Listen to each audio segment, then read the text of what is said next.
Hola, ¿cómo están? Soy Chris Meñú y hoy vamos a hablar de los desafíos de la economía 2.0 y de las oportunidades que trae dicha economía. A continuación voy a compartir pantalla.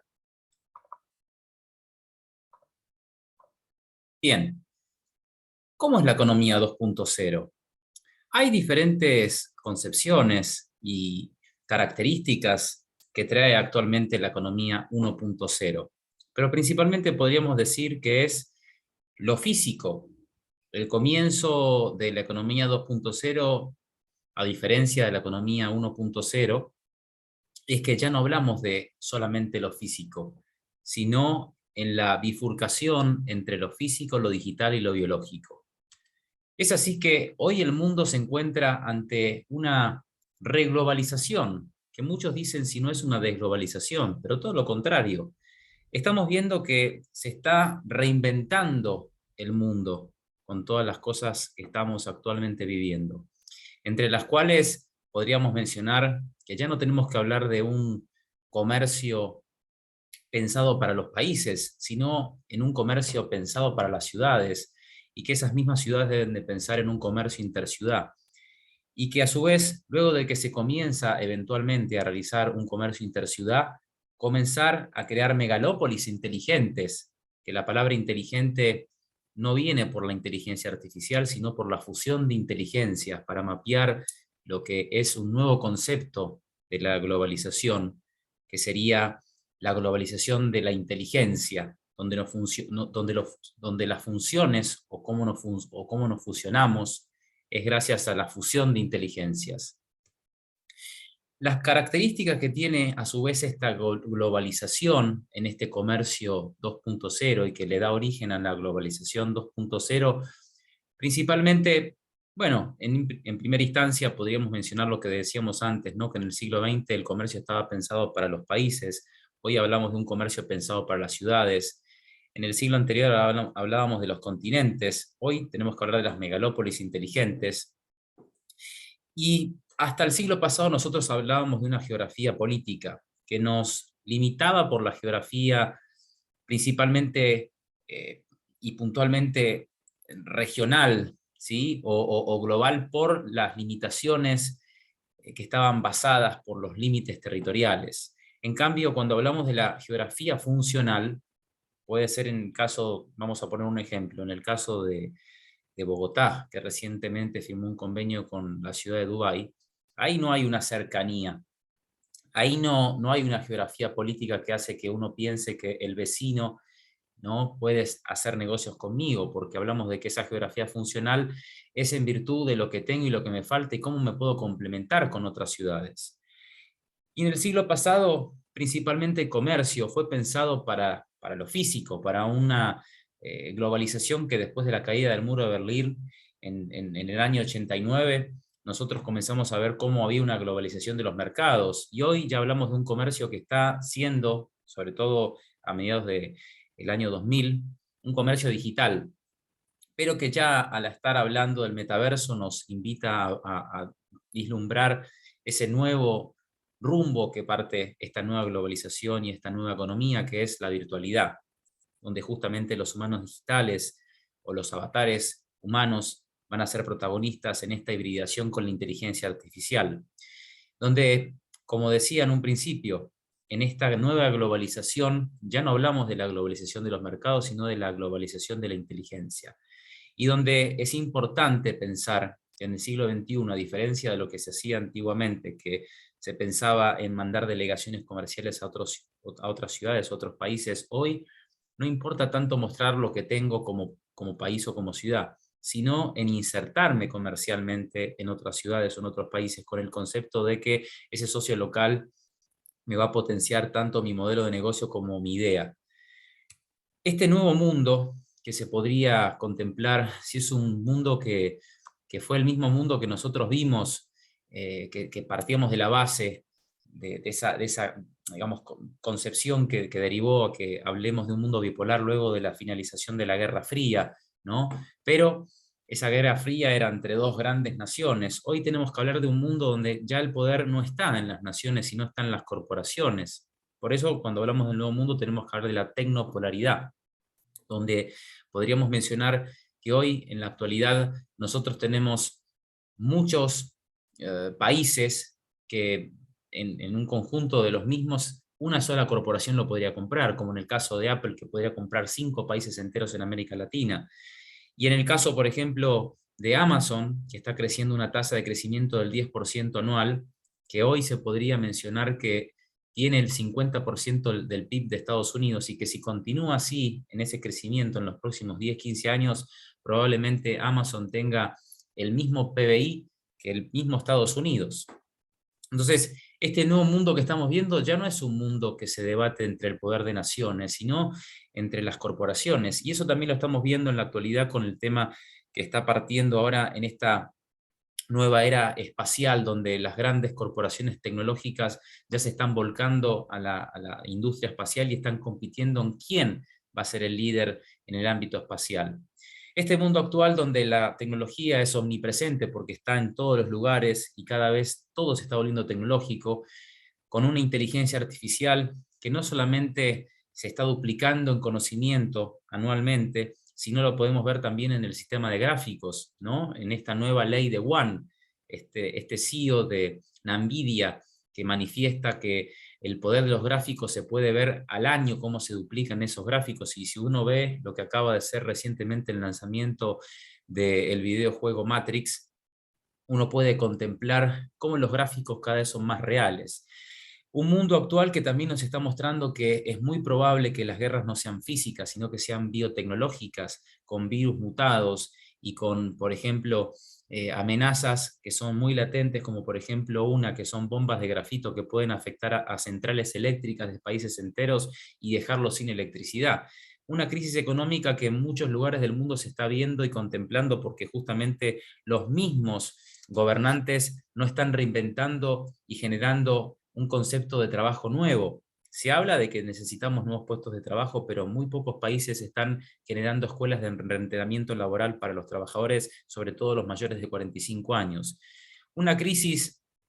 también de los estados-nación, que justamente lo vemos por este tema de que con el advenimiento del blockchain y con todo lo que implica esa cuestión de que vamos a poder estar en un país pero estar tributando en el metaverso o tributando en el blockchain, eso va a implicar que los estados-nación, que son importantes principalmente, entre otras cosas, porque son los que emiten el papel moneda y que hacen una redistribución de los impuestos y que gracias a los impuestos justamente pueden acumular riqueza para pagarla en los sectores más vulnerables, o también para dar una buena seguridad o para mejorar la calidad de la vida de las personas a través de los sistemas médicos, entre otras cosas, generar puestos de trabajo. Pero, ¿qué pasa cuando entremos en la era del blockchain y cuando entremos justamente en la era del metaverso? ¿Qué va a pasar con ese concepto de Estados-nación? Un aumento del poder de las corporaciones que si hoy, por ejemplo, podemos ver actualmente a una entidad financiera como BlackRock, que maneja activos de 7 a 8 billones de dólares, estamos hablando casi el poder de Alemania o de Francia, y que dentro de ese nuevo concepto estructural económico y financiero, el mismo Bloomberg manifestaba de que hoy las 100 entidades financieras más importantes del mundo, el 70% son corporaciones y no países. Y por último, la vida virtual, que no cabe duda que la vida virtual está entrando en un rol cada vez más importante, que dentro de poco nosotros vamos a tener que plantearnos en dónde estar o en qué realidad vamos a estar mejor. Este nuevo concepto también que viene con esta nueva realidad que nosotros como Voice Humans hablamos del business to avatar, porque el concepto de los humanos digitales vienen justamente a potenciar las relaciones humanas. Fíjense lo que está pasando actualmente con este concepto que se está viendo en la realidad, donde los seres humanos nos estamos desconectando, ¿no? Los unos con los otros, por estar de alguna forma, bueno, en principio por el concepto de los celulares, que de alguna forma ha hecho que las personas se desconecten, no las que están en el mismo lugar, pero que se conecten mucho más las personas que están lejos físicamente, ¿sí? Y que eso, de alguna forma, genere que haya una desconexión emocional. Y como dicen varios neurocientíficos, como en el caso del argentino Facundo Manes, nosotros necesitamos el contacto físico, necesitamos la inteligencia emocional para hacer crecer nuestra inteligencia. ¿Y cuál es el rol que vienen a cumplir los humanos digitales? Bueno, en principio, esta idea de que los humanos vienen a potenciar las relaciones humanas, que estos humanos también van a hacer los mejores acompañantes para las personas solitarias porque van a estar 24/7 y a su vez esa, digamos, cuestión del acompañamiento va a generar una eficiencia en la comunicación porque las inteligencias artificiales van a saber leer cuáles son nuestros defectos y nos van a decir cómo potenciarnos o cómo mejorar. Y van a cumplir tareas que obviamente los humanos físicos no van a querer cumplir. Esa evolución tecnológica que viene consigo ahora al estar hablando justamente de todos estos temas, viene principalmente porque en esa evolución tecnológica que nosotros vivimos en la humanidad, con la primera revolución industrial, se creó un músculo artificial. ¿Y qué significa haber creado un músculo artificial? Que ese músculo artificial concretamente fue pensado gracias a que se empezaron a crear fábricas y el hombre empezó a delegar la fuerza en esas fábricas en los robots. En la segunda revolución industrial, nosotros no solamente comenzamos a ver a las fábricas y a la máquina a vapor, sino que comenzamos a ver cómo el metabolismo empezó a mutar, cómo ese concepto de fábricas, ese concepto de nuevas energías, empezaron a crear un metabolismo artificial, para luego ya comenzar en los años 2000 principalmente con un concepto que ya no hablamos de una simple revolución, sino que estamos hablando de una transformación humana que viene de la mano justamente de las tecnologías exponenciales como el Big Data, el Machine Learning, la inteligencia artificial, que dan de por sí este nacimiento, no solamente de la era del Internet, sino de la era de la inteligencia artificial, que cuando hablamos de artificial es porque simplemente es una copia de lo biológico, pero cuando hablamos de la inteligencia artificial hoy en día tenemos que pensar que la inteligencia artificial es una caja negra que tenemos que entender porque no significa que la inteligencia artificial sea una copia del cerebro humano. Y en esa cuarta revolución industrial que se comenzó a platicar y se comenzó a desarrollar en el año 2006, en esa reunión que tuvieron inicialmente Angela Merkel de Alemania y Jeremy Rifkin, un economista norteamericano, que hablaban de que el mundo necesitaba, para evitar una sexta extinción, de reinventar sus modelos productivos, el modelo de fabricación, y ahí es donde empieza justamente este concepto de que la conectividad y la fabricación artificial vienen a cumplir un motor importante en la transformación social. Y en el medio de esa transformación que está implicando la cuarta revolución industrial, donde vemos cómo lo biológico, lo físico y lo digital se están fusionando, vemos el acercamiento, ¿no? y de cómo se va bifurcando esa cuarta revolución industrial con una quinta revolución industrial, donde hablamos justamente de la vida artificial, de la posibilidad de explorar nuevos planetas, de la posibilidad de inclusive llevar la industria pesada al espacio, entre tantas cosas. En esa era que estamos viviendo vemos cómo las realidades están bifurcando unas con otras. Nosotros comenzamos a tener una realidad que fue la realidad física, donde podemos tocar, sentir y saber que gracias a nuestros sentidos estamos en esta realidad. Luego, con la aparición de los celulares en 1980, nosotros empezamos a extender la realidad o lo que se refiere al concepto de realidad, porque ya empezamos a delegar ciertas cuestiones cerebrales a un dispositivo, y ahí es donde empezamos a ver una segunda realidad, ¿no? Comenzamos viendo, bueno, el tema de la delegación de la fuerza, la geolocalización, y estamos de alguna manera desmaterializando la comunicación, generando modelos de negocio a través de la realidad digital, y esas dos realidades, tanto la física como la digital, a su vez se tiene que fusionar con otra, que es la realidad aumentada, y esa realidad aumentada que de alguna manera nos permite generar esa fusión de esas tres realidades que va a permitir que un día de 24 horas lo podamos experimentar como que fueran 72, por la velocidad que eso implica. Y a su vez esas tres realidades dan origen a una cuarta realidad que es el metaverso, donde nos va a permitir esa oportunidad de poder reinventarnos y de descubrir cosas que hoy son inimaginables de pensar. ¿Y qué economía tiene justamente esta nueva era o esta nueva concepción de lo que se podría denominar la economía 2.0? Bueno, principalmente que para dar origen a la economía 2.0 necesitamos al metaverso, necesitamos a los humanos digitales, necesitamos que la inteligencia artificial siga exponencialmente creciendo. Y para dar origen a esos metaversos, porque el primer metaverso que se empezó a mencionar recientemente fue el que anunció Mark Zuckerberg de Facebook, pero la idea es que haya diferentes metaversos, no va a haber uno solo. Y la palabra metaverso surgió gracias a una novela de ciencia ficción llamada Snow Crash en el año 92, y de ahí, bueno, justamente ese concepto, ¿no?, de Facebook, de llamarse Meta. ¿Y qué le da origen a esa economía 2.0? Bueno, principalmente para que se creen los metaversos se necesita mucho la extracción de datos y eso va a ser posible gracias a la realidad aumentada y la realidad virtual, que van a extraer muchos más datos de los datos que habitualmente se pueden extraer por simplemente poner like o dislike en las redes sociales. A su vez, el blockchain, que va a ser como el corazón, ¿sí? O el nervio central del metaverso, porque ahí se van a hacer todas las transacciones, todas las operaciones que van a ser personales y que van a estar aseguradas justamente por una inteligencia artificial que va a permitir que hablemos de un Internet de la confianza, donde nosotros mismos vamos a ser los hacedores y los prosumers, ¿no? Productores y consumidores a la vez dentro de esa economía artificial,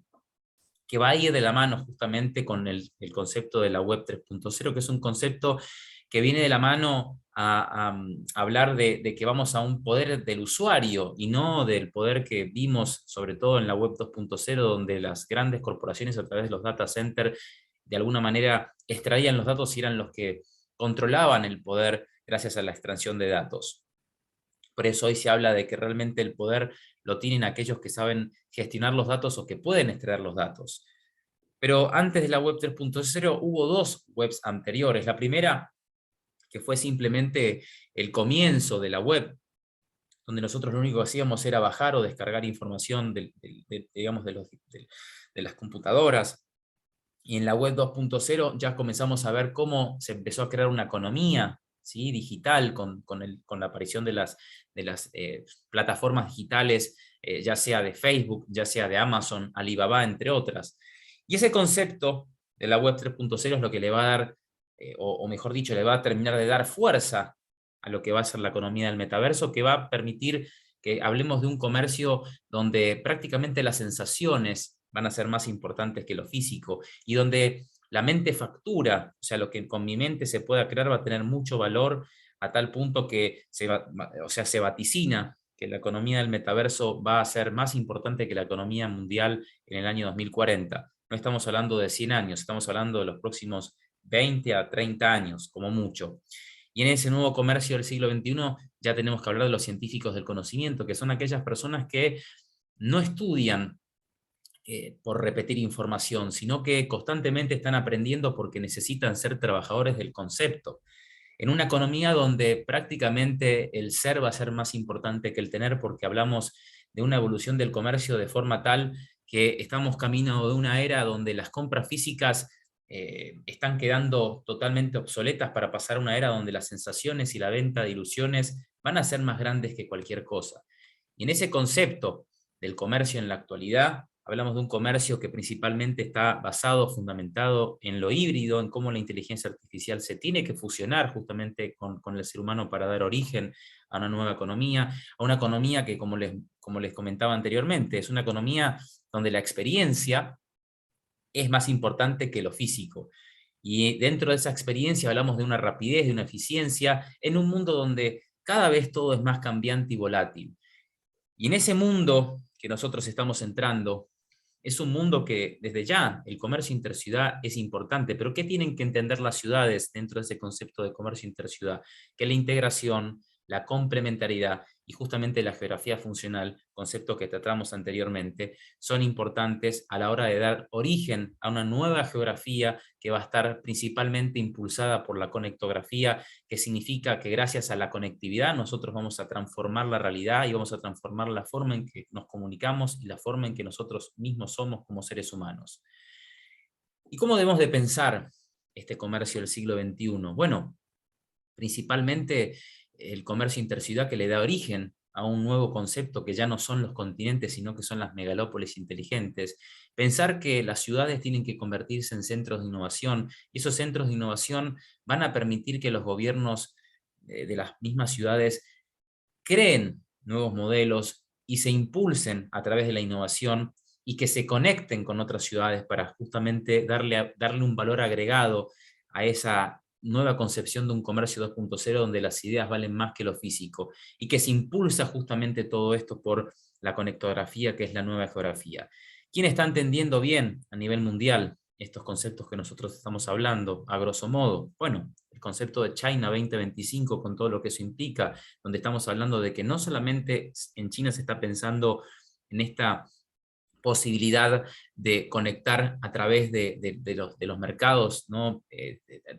Por un tren, se está pensando en la ruta digital, en la ruta marítima. Entonces, ese es el concepto un poco, ¿no? que tiene China de este nuevo concepto de economía, y donde muchos manifiestan y están seguros que próximamente China va a estar superando a Estados Unidos como la primera economía a nivel mundial, y que ya hoy 20 ciudades de China podrían estar tranquilamente sentadas en el G20 por el poder económico que esas ciudades tienen.